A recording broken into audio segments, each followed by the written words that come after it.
नमस्कार हरि प्रेमियों, आपका हमारे YouTube चैनल में स्वागत है। हरि प्रेमियों, कैसे हैं आप?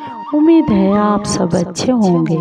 आइए आज का प्रसंग शुरू करते हैं। आज का प्रसंग है दुर्गा सप्तशती अध्याय 6 और 7। हरि प्रेमियों, उससे पहले अगर आप हमारे चैनल पर नए हैं तो प्लीज़ चैनल को सब्सक्राइब ज़रूर कर लीजिए और बेल आइकन को ज़रूर दबा लीजिए ताकि आप तक हमारे सारे नोटिफिकेशन पहुंच सके।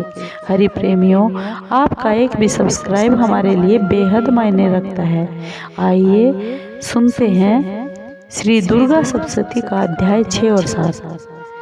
महर्षि मेघा ने कहा, देवी की बात सुनकर दूत को बहुत क्रोध आया और वहां से वह सुरेंद्र के पास चला गया और वहां पर जाकर सारा वृत्तांत उसे कह सुनाया। दूत की बात सुनकर सुरेंद्र के क्रोध का पारावार न रहा। उसने अपने सेनापति धूम्रलोचन से कहा, धूम्रलोचन, तुम अपनी सेना सहित शीघ्र वहां पर चले जाओ और उस दुष्टा के केसों को पकड़कर उसे घसीटते हुए मेरे पास ले आओ। यदि उसकी कोई रक्षा करने वाला दूसरा भी खड़ा हो जाए, चाहे वह देवता, यक्ष और गंधर्व ही क्यों ना हो, उसको तुम अवश्य ही मार डालना। महर्षि मेघा ने कहा, शुंभ के इस प्रकार आज्ञा देने पर धूम्रलोचन 60,000 राक्षसों की बहुत बड़ी सेना के साथ वहां पहुंचा और देवी को देखकर ललकार कर बोलने लगा, अरे तू अभी शुंभ और निशुंभ के पास चल। यदि तू प्रसन्नता से मेरे साथ न चली तो मैं तेरे केसों को घसीटता हुआ पकड़कर तुझे वहां पर ले जाऊंगा। देवी माँ बोली, सुरेंद्र का भेजा हुआ तेरे जैसा बलवान यदि बलपूर्वक मुझे ले जाएगा तो ऐसी दशा में मैं तुम्हारा ही क्या कर सकती हूँ। महर्षि मेघा ने कहा। ऐसा कहने पर धूम्रलोचन उसकी ओर जोर से लपका, किंतु देवी ने उसे अपने हुंकार से ही एक पल में भस्म कर डाला।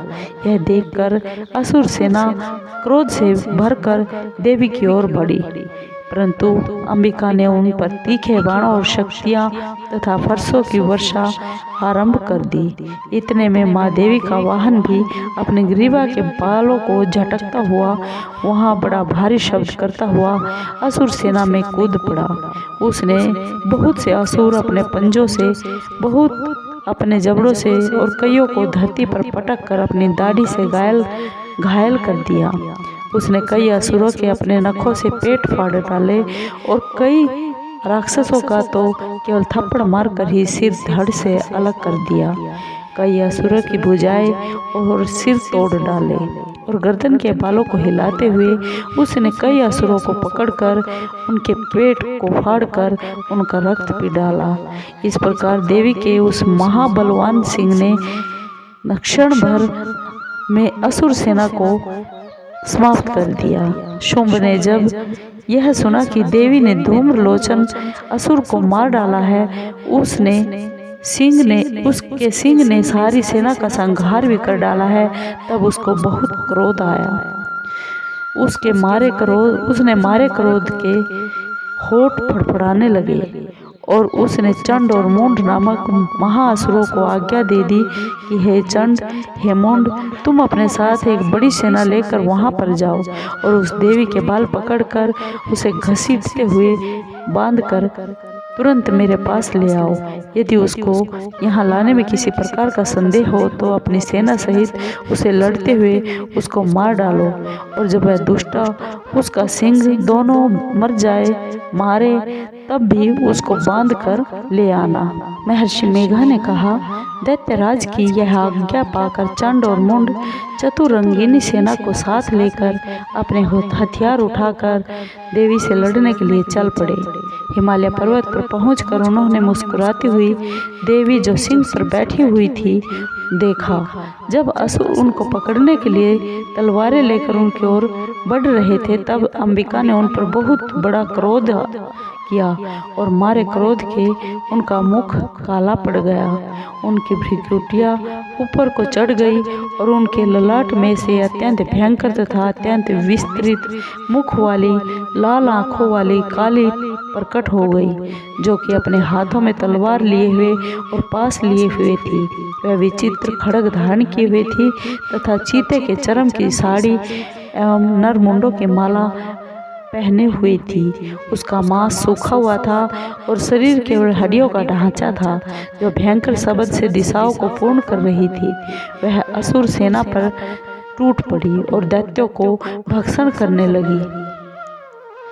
वह असुरों, अंकुशधारी महावतों, हाथियों पर सवार योद्धा और घंटा सहित हाथियों को एक हाथ से पकड़ पकड़ कर अपने मुख में डाल रही थी।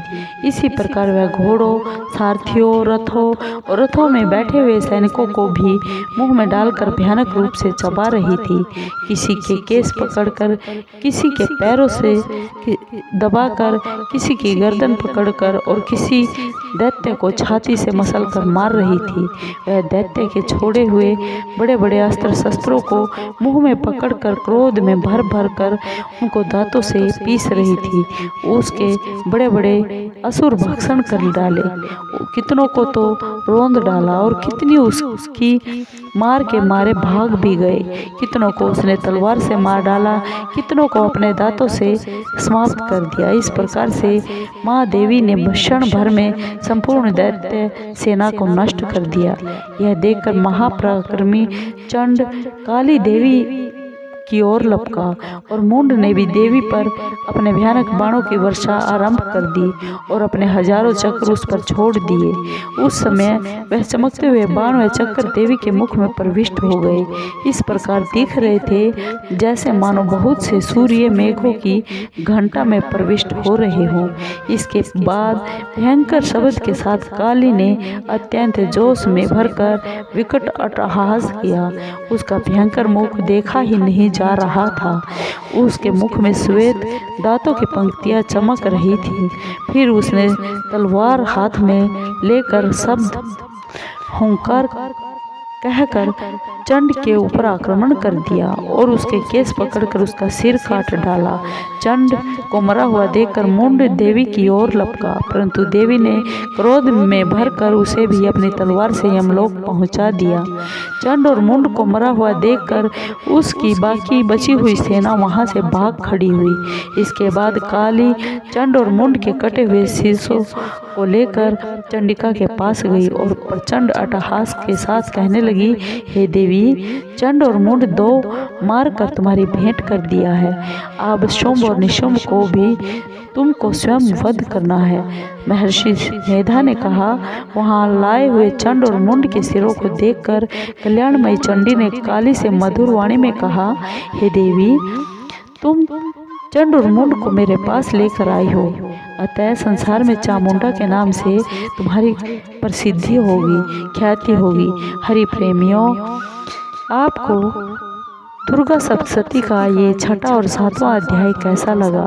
हरि प्रेमियों, अगर आपको अच्छा लगा हो तो प्लीज़ चैनल को सब्सक्राइब कीजिए, लाइक कीजिए और शेयर कीजिए, कमेंट ज़रूर कीजिए। धन्यवाद। जय माता दी।